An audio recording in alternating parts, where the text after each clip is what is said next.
ಇನ್ನು ಮೂರನೇದು ಎಸ್ ಮಲ್ಲಿಕಾರ್ಜುನ್. ಒಂದೇ ಕುಟುಂಬದ ಮೇಲೆ ಅಧಿಕಾರ ಕೊಡಲಾಗಿದೆ ಅನ್ನೋ ಆರೋಪ. ಒಂದೇ ಕುಟುಂಬದಲ್ಲಿ ಅಪ್ಪ ಸಚಿವ, ಅಮ್ಮ ಸಂಸದೆ, ಮಗ ಶಾಸಕ. ಆ್ಯಕ್ಚುಲಿ ಇವ್ರ ಕುಟುಂಬದ ಬಗ್ಗೆ ನಂದೇನು ಕಂಪ್ಲೇಂಟ್ ಇಲ್ಲ. ಸೇವೆ, ಸಂಘಟನೆ, ಸಿದ್ಧಾಂತ ಅಂತ ಬಂದಾಗ ನುಗ್ತಾರೆ. ಎಷ್ಟೋ ಜನ ಶಾಸಕರಿಗೆ ಕಂಪೇರ್ ಮಾಡಿದ್ರೆ ಯಾರೋ ಸಮರ್ಥ ಸೆನ್ಸಿಬಲ್ ಇದ್ದಾರೆ. ಬಿಲ್ಡಪ್ಪಿಗೆ ಮತ್ತೊಂದು ಮಗದೊಂದು ಮಾಡ್ತಾ ಇಲ್ಲ. ಆಮೇಲೆ ಮನುಷ್ಯನಿಗೆ ಏನೋ ಮಾಡ್ಬೇಕನ್ನೋ ಲೆಕ್ಕಾಚಾರ ಇದೆ. ಯಾಕಂದರೆ ಎಸ್ ಮಲ್ಲಿಕಾರ್ಜುನ್ ಫಸ್ಟ್ MLA ಆಗಿದ್ದು 27 ವರ್ಷಕ್ಕೆ ಅನ್ಕೋತೀನಿ. ಆದರೆ ಮೊನ್ನೆ ಫಸ್ಟ್ ಟೈಮ್ ಲಿಸ್ಟ್ ಅನೌನ್ಸ್ ಆದಾಗ ಎಸ್ ಮಲ್ಲಿಕಾರ್ಜುನ್ ಹೆಸರು ಇರಲಿಲ್ಲ, ಬಸವಂತಪ್ಪ ಹೆಸರು ಹೇಳ್ತು. ನನಗೆ ಅಚ್ಚರಿ ಅನಿಸಿದ್ದೇನೆಂದರೆ ಮೋಸ್ಟ್ಲಿ ಅವರೇ ಬಿಟ್ಕೊಟ್ಟಿರ್ಬೋದು. ಬಿಟ್ಕೊಟ್ಟು ಆಟ ಆಡಬೇಕು ಅನ್ನೊಂದ್ಸಲ. ತ್ಯಾಗ ತುಂಬ ದೊಡ್ಡದು. ಮೋಸ್ಟ್ಲಿ ನಮ್ಮ ಜಿಲ್ಲೆಯಲ್ಲಿ ಬೇರೆಯವ್ರಿಗೆ ಅವಕಾಶ ಮಾಡಿಕೊಡಿ.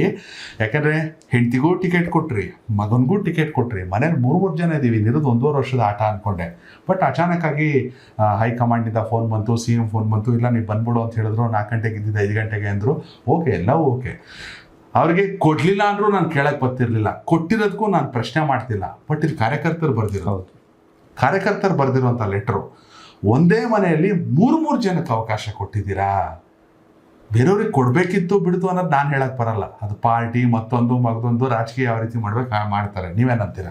ಈಗ ಆಮೇಲೆ ಎಸ್ ಮಲ್ಲಿಕಾರ್ಜುನ್ ಅವರು ವಿಚಾರಕ್ಕೆ ಬಂದಂಥ ಸಂದರ್ಭದಲ್ಲಿ ಅವರಿಗೆ ಫಸ್ಟ್ ಈಗ ಸೆಕೆಂಡ್ ಎಕ್ಸ್ಪೆನ್ಷನ್ ಆದಂಥ ಸಂದರ್ಭದಲ್ಲಿ ಆ ಲಿಸ್ಟಲ್ಲಿ ಹೆಸರು ಎಳೆದಿದ್ದಂಥ ಸಂದರ್ಭದಲ್ಲಿ ಅವರು ಒಂದು ಎಚ್ಚರಿಕೆಯನ್ನು ಕೊಟ್ಟರು ಕಾಂಗ್ರೆಸ್ಸಿಗೆ.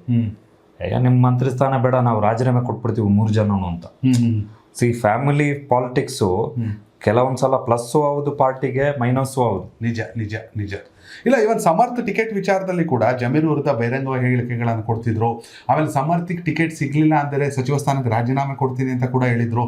ಆಗ DK ಶಿವಕುಮಾರ್ಗೆ ಧೈರ್ಯ ಬರಲ್ವಾ? ವಿತಿನ್ ಮಿನಿಟ್ ಅಕ್ಸೆಪ್ಟ್ ಮಾಡ್ತೀನಿ, ರಾಜೀನಾಮೆ ಕೊಡೋರೆಲ್ಲ ಕೊಡ್ಬೋದು ಅಂತ ಇವಾಗ ಹೇಳ್ತಾವ್ರಲ್ಲ.